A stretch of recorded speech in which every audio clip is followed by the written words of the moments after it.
جس کے آدھے سر کے اندر درد ہو وہ کلام پاک کی یہ آیتیں پڑھ کر اسے دم کریں تو اللہ تبارک و تعالیٰ ضرور اسے شفا عطا فرمائیں گے۔ آپ کو معلوم ہے کہ آدھے سر کا درد کتنے تکلیف دہ چیز ہے اور کتنی بے سکونی والا درد ہے۔ بیماری کوئی بھی ہے وہ بری ہے، ہر وقت دعا مانگا کریں کہ یا رب کریم مجھے کسی بھی بیماری کے اندر مبتلا نہ فرمانا۔ دیکھیں کہ جس کے آدھے سر کا درد ہو، یہ صبح کے وقت جس وقت سورج نکل کر تھوڑا سا اوپر آ جائے اس وقت یہ عمل کرنا ہے۔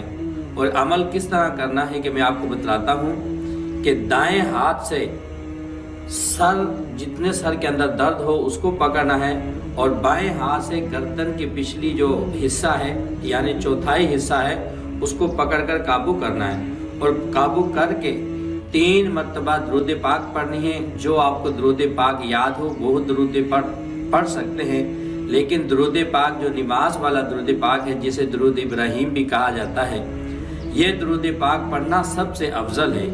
3 مرتبہ درود پاک پڑھیں اور 3 مرتبہ درود پاک پڑھنے کے بعد 3 مرتبہ یہ آیت مبارکہ پڑھیں، الم تر الی ربک کیف مد الظل ولو شاء لجعلہ ساکنا۔ صرف اتنی سی آیت مبارکہ پڑھنی ہے۔ 3 مرتبہ یہ آیت مبارکہ پڑھ کر ہاتھ ہٹا کر اسے پھونک مارنی ہے، اور پھر دوبارہ 3 مرتبہ یہی آیت مبارکہ پڑھنی ہے، الم تر الی ربک کیف مد الظل ولو شاء لجعلہ ساکنا۔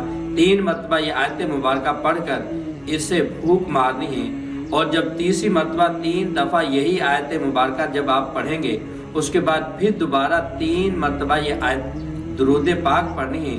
درود پاک پڑھنے کے بعد پھر اسے پھونک مارے اور پھر مریض سے پوچھیں کہ دیکھیں آپ کو کس قدر شفا عطا فرمائی۔ اگر مریض کہہ دے ٹھیک ہے تو پھر ٹھیک ہے، لیکن اگر مریض کہے ابھی تک کوئی گنجائش ہے یعنی سر کا درد ابھی تک ہے تو پھر دوبارہ اسے دم کریں، 2 مرتبہ کریں، 3 مرتبہ کریں، حتیٰ کہ یہاں تک اگر 3 مرتبہ کے بعد بھی اگر یہ ٹھیک نہ ہو تو جس وقت شام کے وقت سورج غروب ہونے سے کچھ دیر پہلے دوبارہ اسے دم کریں۔